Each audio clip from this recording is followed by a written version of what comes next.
जो लोग दाग लगाते हैं अगर तुम पे, इसका मतलब समझो तुम में काबिलियत है, तब वो दाग लगा रहे हैं तुम पे। उसकी क्षमता नहीं है तुमसे टकराने की, इसलिए दाग लगाते हैं तुमसे। एक नैन कभी मोहम्मद गुनी सोहल बिमोहा जय कब सुनी, एक नैन कभी मोहम्मद गुनी सोहल बिमोहा जय कब सुनी। पुत्र में खेला कोयल मामू तोर शादी किधर। जिस गांव में तुमने जन्म लिया है, जिस घर में तुमने जन्म लिया है, उस शिक्षा का प्रभाव, उस शिक्षा का फायदा तुम्हारे गांव को होना चाहिए कि भैया इस चांद जैसे जगत विधि अवतारा दीन कलत की उजियारा। कड़वक कविता को पढ़ेंगे, ये कड़वक कविता को पढ़ेंगे नहीं, गाएंगे भी। रीजन क्या होता है? रीजन ये होता है अक्सर हम कविता को कहानी के जैसा पढ़ते हैं। अगर कविता को कहानी के जैसा पढ़ते हैं तो लेखक जो होते हैं, किताब का जो निर्माण करने वाले होते हैं, फिर वो कहानी क्यों ना 24 दे देते, फिर कविता क्यों देते? अगर हम कविता का अर्थ पढ़ करके अपने क्वेश्चन आंसर बना लेते हैं और कहानी का भी अर्थ पढ़कर क्वेश्चन आंसर बना लेते हैं, तो फिर लेखक कविता देते क्यों है? लेखक कविता इसलिए देते हैं ताकि एक भाव जुड़े। भारत ही एक ऐसी धरा है, भारत ही एक ऐसा भूभाग है जहां संगीत की परंपरा अभी तक बरकरार है। तो संगीत के माध्यम से हम क्या करते हैं, पूरे कविता को गाते हैं, रटते हैं, और उसके बाद कभी कभी एग्जाम में आता है वो पठित पाठ्य पुस्तक के आधार पर 4 पंक्ति कविताएं लिखें, तो वहां पर हम फंस जाते हैं। और दूसरी बात, अगर कविता हमको याद होता है, तो अगर कविता याद होगा तो भावार्थ भी बड़ी आसानी से लिख लेते हैं। तो इसलिए हम लोग कविता को सबसे पहले गाएंगे बिना लेखक का परिचय याद किए। बस देख लेंगे लेखक का परिचय क्या होता है। बस लेखक का एक ही बात सुनिएगा कि लेखक का नाम है मलिक मोहम्मद जायसी। मलिक मोहम्मद जायसी, जो बाएं आंख से अंधे हैं। अब बाएं आंख दबाए थे, याद कीजिएगा टीचर वहां पर किस आंख को दबाता था बार बार। बाएं आंख से अंधे, कंफ्यूजन मत करना कि बाएं की दाएं। किस आंख से अंधे? किस आंख से? कौन आंख की पलियो? अब ऐसा ना कि रोड पर चलते चलते ऐसे टिकते रहना, इवा खेती पानी तो समझ ना, 4 लाख पर देगा लड़की का हुआ, अब वहां लिट्टी होगी तो ठीक है। तो कहने का अर्थ क्या है वो समझिएगा कि बाएं आंख से, कौन आंख से अंधे थे? बचपन में इनको चेचक हो गया था, माता पिता भी समाज छोड़ के चले गए, समाज मतलब दुनिया छोड़ के चले गए थे, बचपन में चेचक हो गया, बाएं आंख से अंधे थे, देखने में भी कुरूप थे बिल्कुल मेरे जैसे, स्मार्ट थे ही नहीं, समाज उनको एकदम कहता था करका करका। तो अपने आप से वो कुरूप भी थे, बाएं आंख से अंधे थे, और चिकन पॉक्स हो गया था पूरे शरीर में, चेचक रोग हो गया था। जब चेचक रोग हो गया तो गांव वाले इनको क्या किया, वो गांव से बाहर समाज से निकाल दिया। दाग ही दाग इनके जीवन में था, जन्म के साथ माता पिता गायब। कैसन को भद्दर जन्म ले कि माए बाप दोनों के उदेगी नहीं बच्चे को। अब बचपन में आए, बाएं आंख से अंधे, शरीर से कुरूप बेचारे, पूरे शरीर में व्हाइट चिकन पॉक्स जो दाग है, चिकन कहते हैं व्हाइट पॉक्स, वो पूरे चिकन पॉक्स दाग था। तो इसलिए बेचारे समाज से बहुत ये दुर्व्यवहार होकर के समाज से बहुत बाहर रहे थे। पिता दिया है लेखक ने गाओ उसको, एक नैन कभी मोहम्मद गुनी सोई बिमोहा जय कभी सुनी। भैया जी, एक नैन कभी मोहम्मद गुनी सोई बिमोहा जय कभी सुनी। अरे एक नैन कभी मोहम्मद गुनी सोई बिमोहा जय कब सुनी। जब कोई सुनी विमोहित हो जाता है। एक नैन कभी मोहम्मद गुनी, हम एक नैन के हैं। मलिक मोहम्मद जैसी अपने बारे में कहते हैं कि मोहम्मद जो है एक नैन का है लेकिन गुणवान है। एक नैन कभी मोहम्मद गुनी है भैया, एक नैन कभी मोहम्मद गुनी, हम एक नैन के हैं लेकिन गुणवान है। सोई विमोहा जय कब सुनी, जो मेरी कविता को सुनेगा सोई विमोहा विमोहित हो जाएगा, मंत्रमुग्ध हो जाएगा, विमोहित हो जाएगा। एक नैन कभी मोहम्मद गुनी, एक नैन कभी मोहम्मद गुनी सोई विमोहा जय कब सुनी। जो कोई सुनेगा विमोहित हो जाएगा। अब हमको लगता है भावार्थ बताने की कोई बात ही नहीं, एक लाइन का याद हो गया होगा एकदम इजी वे में। एक नैन कभी मोहम्मद गुनी, मोहम्मद कहते हैं कि हम एक नैन के हैं लेकिन गुणवान है, क्योंकि जो कोई मेरी कविता को सुनेगा विमोहित हो जाएगा, मंत्रमुग्ध हो जाएगा। याद हो गया ना? तो याद करें कविता अहोरा भावार्थ एक साथ दो काम होता है। चलते हैं थोड़ा सबर करके। अब सुनिए, चांद जैसे जग विधि अवतार, कितना अच्छे से गा रहे हैं। चांद बोले मैं चांद नहीं है समझ ले हूं, नहीं तो चांद लगे हैं, नहीं कितना मतलब हमको कहता है आप तो चांद नहीं सुंदर है। हम कहते हैं कि वो भोरे से कोई बनावे ले, चांद नहीं लगे। देखो चांद जैसे जग विधि अवतारा चांद जैसे जग विधि उतारा, दीन कलंक खिले उजिया। खाली हिंदी पढ़ना है।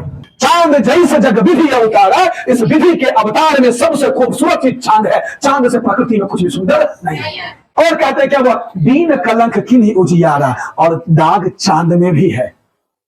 और दाग चांद में भी दाग है कि नहीं?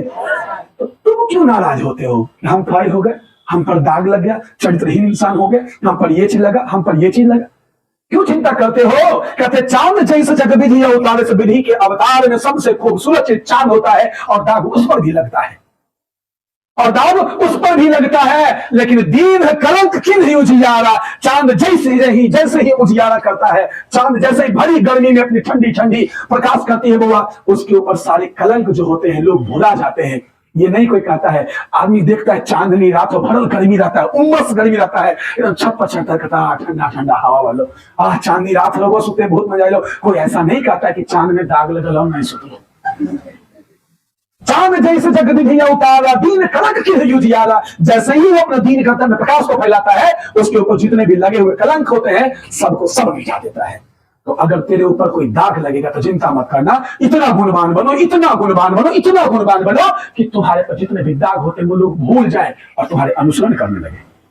यूट्यूब वाला बच्चा यूट्यूब पर से वीडियो डाल देते हैं, यूट्यूब वाला बच्चा क्या करेगा? वीडियो देखेगा लेकिन गाएगा साथ में। लेकिन ऑफलाइन में क्या करते हैं? गवाते हैं। ये कॉन्फिडेंस आता है, रटवाते हैं, रटाते हैं ना होता है। तो इसलिए खाली वहां वीडियो डाल देते हैं वो, ताकि आप लोग का क्लास अगर छूट गया तो वहां पर देखना।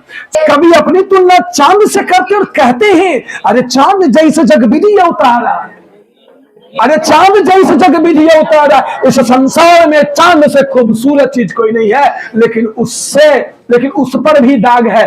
तो हम तुच्छ मानव पर अगर दाग है तो कौन बड़ी बात है? जिस तरह से चांद प्रकाश फैलाने के बाद, ठंडी शीतलता प्रकाश देने के बाद उस पर लगे हुए दाग को सब भूल जाते हैं, उसी प्रकार से जब मेरी कोई कविता को पढ़ता है तो वो भूल जाता है कि हमारे ऊपर चेचक का दाग लगा हुआ है, क्योंकि हमने यातनाएं को झेला है कि लोग हमसे नफरत करते थे, छुआछूत करते थे, लेकिन आज मेरे कविता को लोग पढ़ते हैं। अब कहते जग सूझा एक ही नहीं ना, हम एक नहीं, इनके काना काना कहते हो सब। जग सूझा एक ही नैना, अरे भैया हम जग सूझा, हम पूरे जग को एक ही नैना से देखा है, और पूरे जग को इसी एक नैना से अब दुनिया दिखा रहे हैं। कहते हैं जो लाही अंबही डाभ न होई, जो लाही अंबही डाभ न होई, जो लाही अंबही डाभ न होई, तो लाही सुगंध बसाई न सोई। बुतरू में खेला कोयल मामू तोर शादी की धर खेला है। आमा के गुठलिया के जावा है बुआ, चल गए पूरा दक्षिण में कहीं लगा झिकर आम तो रे। लेकिन अगर आम को आप बीच बीच में काट के देखे होंगे तो आम का जब आठी निकाले होंगे तो देखे होंगे आठी का दाग रहता होगा। कच्चे आम को कभी फाड़ के देखे, आठी का दाग रहता है। वो दाग ना रहता है, वही होता है जो आम को धीरे धीरे पका रहा था। जो लाही अमही डाभ न होई, अगर आम में जो लाही अमही डाभ न होई, यदि आम में लहिया नहीं लग जाता, आम में लहिया, तो आम में अगर लहिया न लगेगा, आम में गुठली का दाग न लगेगा, तब तक क्या हुआ? तो लाही सुगंध बसाई न सोई, सुगंध बसाई न सोई, सुगंध बसेगा नहीं।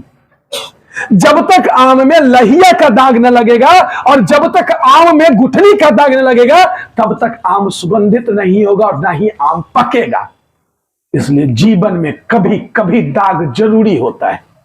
जो लाही है भैया, जो लाही अमही, आम में जो लाही अमही डाभ न होई, यदि आम में लाही और डाभ का दाग न होई, यदि आम में लाही और डाभ का मतलब बीच वाला भाग गुठली का दाग ना होई, तो क्या हुआ? लाही सुगंध बसाई न सोही, तब तक उसमें सुगंध और मीठापन नहीं आता।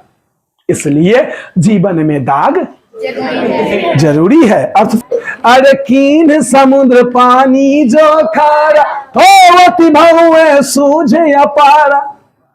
कहते हैं कीन समुद्र पानी जो खारा, कीन समुद्र पानी जो खारा, होवती भौवे सूझे। कहते हैं ना समुद्र में भी देखो ना, कीन समुद्र पानी जो खारा, समुद्र में कितना बड़ा दाग है, इतना विशाल है, लेकिन उसका पानी खारा है। अरे समुद्र में जाओगे और समुद्र के किनारे ही नर नारी पशु पक्षी प्यासे, गर्मी में प्यासे, पानी के बिना प्यासे मर जाते हैं। और समुद्र को उस समय अपने आप पर पश्चाताप लगता है, यार कि मेरे पास इतना पानी है लेकिन हम किसी जीव को एक गिलास पानी तक ना पिला सकते। किन समुद्र पानी जो खारा है भैया, समुद्र का पानी पूरा खारा है। देखो कितना बड़ा दाग है उस पर, कितना बड़ा दाग है। अरे कितना बड़ा दाग है समुद्र पर। और समुद्र के किनारे पानी का बोतल बिकता है 20 रुपया में, पियो पानी पियो। विश्व में पानी बेचता है 20 रुपए में। सोचो समुद्र के किनारे पानी बेचता है। औकात समुद्र की नहीं, औकात बोतलों की होती है। लोग समुद्र का इज्जत ना देकर के इज्जत बोतल को करते हैं। समुद्र को कितना पछतावा लगता हो। तुम जिस गांव में तुमने जन्म लिया है, जिस घर में तुमने जन्म लिया है, उस शिक्षा का प्रभाव, उस शिक्षा का फायदा तुम्हारे गांव को होना चाहिए कि भैया इस बड़ा बनने की कोशिश मत करो, गुणवान बनने की कोशिश करो। कीन समुद्र पानी जो खारा, कहती ना समुद्र में भी दाग है लेकिन गुणवान कितना है। कहता है बनना है तो बनो समुद्र के जैसा विशाल काया स्वरूप। कोई कुछ कर ले असूझ या पारा, देखते देखते अखिया चंद्रा जी तो, लेकिन ऊपर नहीं देख सके। कीन समुद्र पानी जो खारा, अरे दाग तो समुद्र में भी है, अरे दाग चंद्रमा में भी है, दाग समुद्र में भी है। अगर दाग मलिक मोहम्मद जायसी में है तो कौन सी बड़ी बात है। इसलिए जीवन में अगर दाग लगता भी है तो कोई बड़ी बात नहीं है। दाग लगता ही है दाग मिटाने के लिए। और जो लोग दाग लगाते हैं ना, जो लोग दाग लगाते हैं अगर तुम पे, इसका मतलब समझो तुम में काबिलियत है तब वो दाग लगा रहे हैं तुम पे। उसकी क्षमता नहीं है तुमसे टकराने की।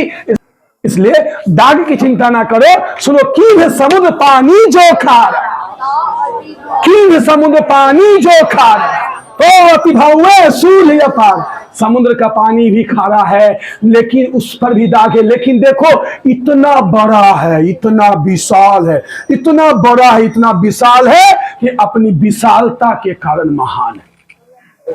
कीन समुद्र पानी जो खारा, तो अति भव्य, तो अति भव्य, अति भव्य, इतना बड़ा भैया, तो अति भव्य असूझ या पारा, तो अति भव्य असूझ या पारा।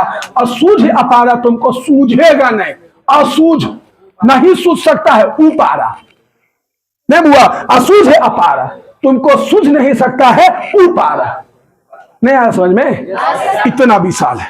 इसलिए जीवन में अगर दाग है भी तो कोई टेंशन की बात नहीं है। बहुत बहुत